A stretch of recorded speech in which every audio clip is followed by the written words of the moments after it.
জেলা পরিষদের খেলার মাঠ তাও দখল। আমি চলে যাব, আমার সঙ্গে শুভ্রাংশু রয়েছে, সরাসরি চলে যাব শুভ্রাংশুর কাছে। শুভ্রাংশু, সরকারি জমি কি তাহলে তৃণমূল নেতাদের ব্যক্তিগত সম্পত্তি নাকি? দেখো, এই যে তুমি জমিটার ছবিটা দেখাচ্ছ এখন, এই যে ছবিটা দেখতে পাচ্ছি আমরা, এটা 4.5 বিঘা। এই 4.5 বিঘা হচ্ছে জেলা পরিষদের জমি। এমনটাই স্থানীয় বাসিন্দারা অভিযোগ করছেন যে জেলা পরিষদের 4.5 বিঘা জমি দখল নিয়েছে। ব্যাপারটা হচ্ছে ওই যে সন্দেশখালী 1, সন্দেশখালী 2, এখানে মোট দ্বীপের মধ্যে আছে 4 থেকে 6টা দ্বীপ, এদিকে 4টা ওদিকে 6টা, মোট 10টা দ্বীপ। এই জায়গাটায় দাঁড়িয়ে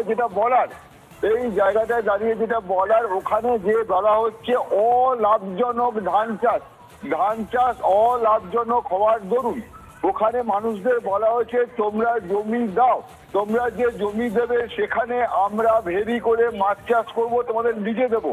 এই ব্যাপারটা পশ্চিম মেদিনীপুরেও দেখা যায়, পূর্ব মেদিনীপুরেও দেখা যায়, সেখানে 30 থেকে 40 হাজার টাকা লিজ দেওয়া হয় বিঘা প্রতি। কিন্তু এই শাহজাহানের এলাকায় বিঘা প্রতি লিজ প্রথমবার 6,000 টাকা লিজ দেওয়া হয়।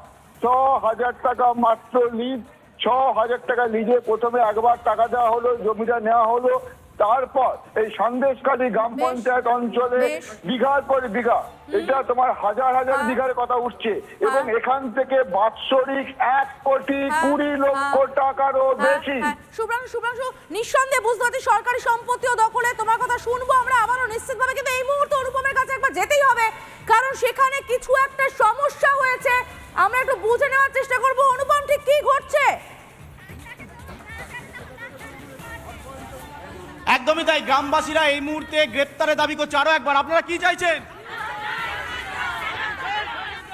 কি চাইছেন আপনারা? আপনাদের এখানে ভোট দিতে দেয়? ভোট দিতে দেয় আপনাদের? এই ছবি সন্দেশখালীর। তুমি দেখো, সাধারণ গ্রামবাসী তারা আজকে ঘর থেকে বেরিয়ে এসেছেন। আরো একবার যাব, আপনারা এখানে ভোট দিতে পারেন না? জমি দখল হয়ে যাচ্ছে, আমার ঘর বাড়ি ভেঙে দখল হচ্ছে, বাড়ির ভালো মেয়ে দখল হচ্ছে, বউ দখল হচ্ছে, জায়গা দখল হচ্ছে। আপনাদের স্বামীদেরকে রাত্রেবেলা তুলে নিয়ে যায়, ভয় দেখায়।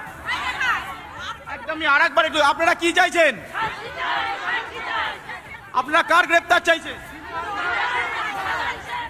লালটু বোস। আপনাদের এখানে ভোট দিতে দেয়? একদমই তাই। দেখো, জনরোষ, যখন সাধারণ মানুষ রাস্তায় নেমে আসে তখন জনপ্রতিরোধ তৈরি হয়, জনরোষ তৈরি হয়। আর এই সাধারণ মানুষ দাঁতে দাঁত চেপে 2013 সাল থেকে লড়াই করছিল। এই অন্যায়ের বিরুদ্ধে মুখ খুলতে পারছিলেন না, পুলিশ কথা শোনে না। এলাকার মানুষ থানায় গেলে থানায় অভিযোগ নেয়।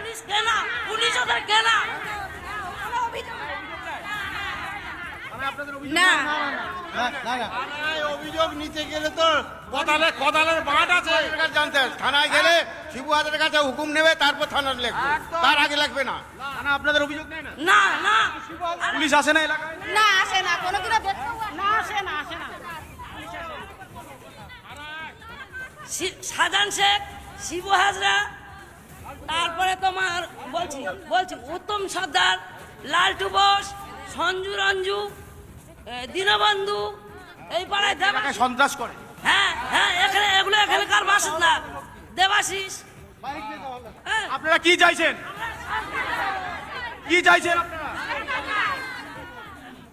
আপনারা? একদমই তাই। তুমি দেখতে পাচ্ছ, এলাকার সাধারণ মানুষ, সাধারণ গ্রামবাসীরা, গৃহবধূ যাদের ঘরে থাকার কথা, যারা সংসারের এই সময় সংসারের বিভিন্ন কাজ করবেন, আজকে তারা রাস্তায় নেমে এসছে, তারা প্রতিবাদ করছেন, গজরে উঠছেন।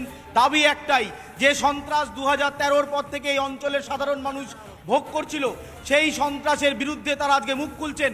একাট্টা হয়েছে সাধারণ মানুষ, গ্রেপ্তারের দাবি জানাচ্ছেন এবং বলছেন জমি জায়গা, পুকুর, মাঠ এমন কিছু নেই যে এই শিবু হাজরা তারা দখল করছেন। আর এদের মাথার উপর শেখ শাহজাহানের হার। এত সাহস আসছে কোথা থেকে পাচ্ছে এত সাহস? ওই শেখ শাহজাহানের কাছ থেকে। শাহজাহান কার কাছ থেকে এত সাহস? শিবু হাজরা আর এই তোমার উত্তম সর্দার, এইখানকার ছেলেমেয়েকে নাচাচ্ছে টাকা পয়সা দিয়ে। আপনারা কি প্রতিরোধ গড়ে তুলবেন? আপনারা প্রতিরোধ গড়ে তুলবেন? কি চাইছেন আপনারা? কি চাইছেন? একদমই তাই। দেখো এই ছবি বলছে গ্রামের মানুষদের আর ঘরে ঢোকানো যাবে না, আর এই লেঠেল বাহিনী, বাইক বাহিনী যতই এই গ্রামে দাপাদাপি করুক, এই গ্রামের মহিলারা বেরিয়ে আসবেন।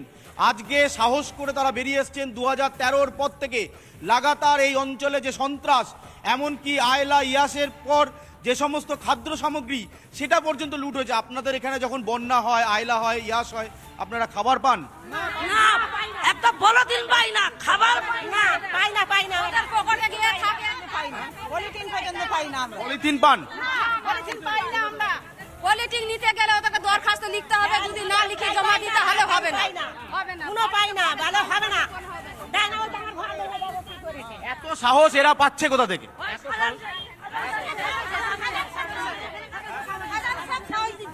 সাজান শেখ সাহস দিচ্ছে আর ওই মানে নদীর ওপার থেকে লোক পাঠায়?